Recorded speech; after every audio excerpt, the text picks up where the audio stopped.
இறைவனிடம் வரங்கள் கேட்டேன், ஸ்வரங்களை அவனே கொடுத்தான். மனிதரில் இதை யாரும் அறிவாரோ? நான் பாடும் பாடல் எல்லாம் நான் பட்ட பாடே அன்றோ? பூமியில் இதை யாரும் உணர்வாரோ?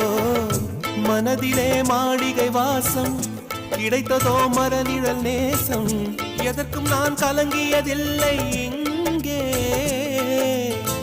ராகம் உண்டு, தாளம் உண்டு, என்னை நானே தட்டிக் கொள்வேன். என் நெஞ்சில் உண்மை உண்டு, வேறென்ன வேண்டும்? என் மனவானில் சிறகை விரிக்கும் வண்ணப் பறவைகளே, என் கதையை கேட்டால் உங்கள் சிறகுகள் தன்னால் மூடிக்கொள்ளும். கலகல கலவென துள்ளி கொதித்திடும் சின்னம் சிறுகலையே, என் நிலையை கேட்டால்